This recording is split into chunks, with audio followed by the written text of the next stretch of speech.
Hey guys, and welcome back to the channel. Fourth round has begun.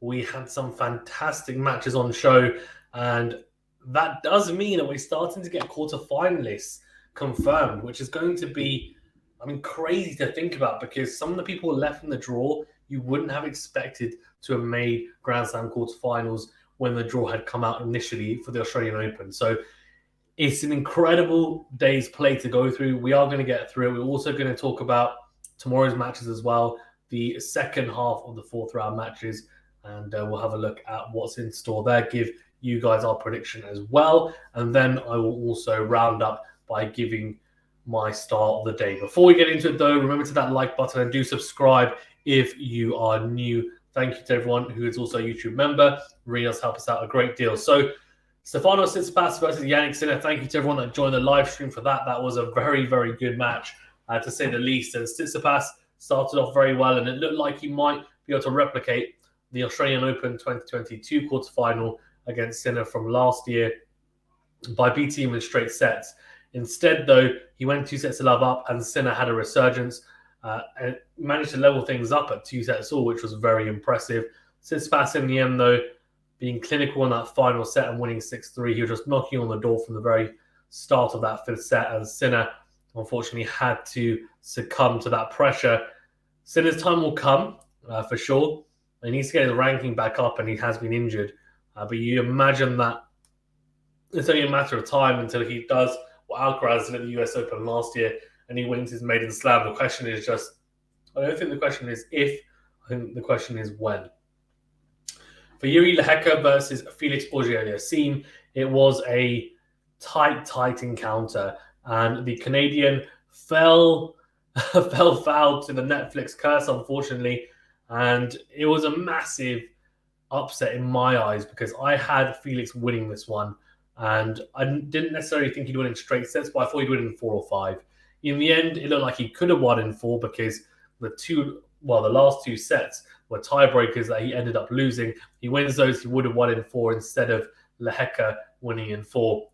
But the young Czech Republic player is an exciting young talent. I said this yesterday, and I did say that he may have a surprising performance against Felix, and that's exactly what happened. I think for Felix, a disappointing tournament, and I think a lot of people had high hopes for him, especially given some of the seeds that had fallen. This is a great opportunity for him, but look, he just fell. Whether it's a Netflix curse or not, who knows? But either way, everyone from that Netflix show has now exited the Australian Open before the quarterfinal stage. So, yeah, I think a big coincidence, but also something quite funny to look upon. But Felix, as I said, will be disappointed. Nishioka, Khachanov destroying Nishioka, a double bagel in those first 2 sets. Nishioka at the change of sets, before the start of the third set, was sitting on his chair and looked absolutely fed up. He did fight well in the third set in the tiebreaker, but ended up losing that 2-7-4. And then Sebastian Korda had to do it the hard way. He was 2 sets to 1 up against Hubert Hurkacz, and Hurkacz came back in the 4th set to breadstick him. They did have a very, very tight 5th set, and Korda ended up taking it 10-7 in their final set tiebreaker. What a match, and Korda continues to impress. He really, really does. And the good thing about Korda is, despite playing this 5-setter, he hasn't had like a huge amount of time on court. The Medvedev win was straight sets, so you would hope and imagine that he's going to be relatively fresh going into the next few rounds. He has had issues with injuries in the past, but he seems to be okay physically. So that's going to be an interesting matchup, whoever he faces next. For the women's side, it was interesting. Azarenka came through against Zhu in 3 sets. Good win for her. And she actually made her she actually made the quarterfinals of the Australian Open in, nearly 13 years ago, I think, if I'm not mistaken.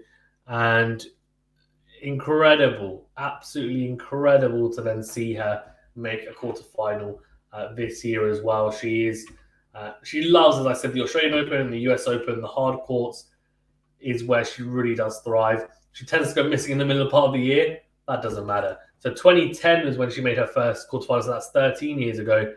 Unbelievable. Absolutely unbelievable. For Pegula versus Krejcikova, it was a tight match. Thank you to everyone that joined that match as well. Pegula winning in the end pretty comfortably, 7-5, 6-2. And I have to say that, Pegula's looking ominously good. For Ostapenko, it was an upset, beating Coco Gauff 7-5, 6-3. A lot of people had Coco Gauff going through. I think I had Gauff winning. I did say it might be 3. I just didn't think Ostapenko would be able to string together 2 really good sets against her, but she did inevitably, and it was an impressive performance from the former French Open champion. Similarly, we had 2 Grand Slam champions going at it, Swiatek and Rybakina, and arguably the match of the day in terms of quality. Rybakina, the Wimbledon 2022 champion, and Swiatek, the Roland Garros and US Open 2022 champion.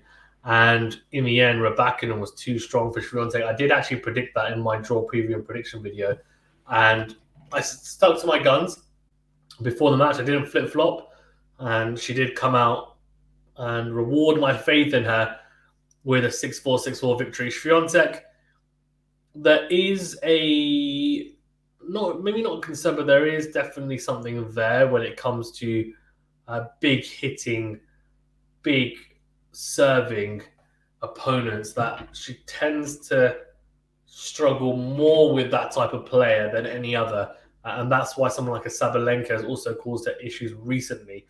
So whether that's something to look out for in the future, we will see. But I think at the moment, it's just something to keep an eye on. So for tomorrow's matches, we've got Ben Shelton versus JJ Wolf. I'm going to go with Shelton in 4. Rublev and Rune, I'm going to go Rune in 4 as well. That's going to be a fantastic, big hitting affair. RBA versus Tommy Paul. I'm going to go with Tommy Paul in 4 sets. And Djokovic, I'm going to go Djokovic in straight sets. Despite his injury, I just feel like he's going to be okay and he'll make his way through it and manage it nicely. So Djokovic in 4 for me. In terms of the women's singles, tomorrow we have Sabalenka and Bencic, and I've got Sabalenka beating Bencic in straight sets. I've got Garcia beating Nanette in 3. I've got Kvitova beating Vekic in straights as well. I've got Pliskova Zhang. Got Zhang winning that in 3. Those are my predictions for tomorrow. In terms of star of the day, there's a few. Rybakina has to be up there. Ostapenko has to be up there as well. Some really good wins. There was also Lehecka. There's Tsitsipas we can talk about. Khachanov, Korda, all of them really. So who gets my star of the day? I think it has to be Jiri Lehecka, because he won his first Grand Slam match at the Australian Open at this tournament, and then he's now making his quarterfinal berth. So his first quarterfinal berth, that's really impressive. And he beat a top player in Felix Auger-Aliassime.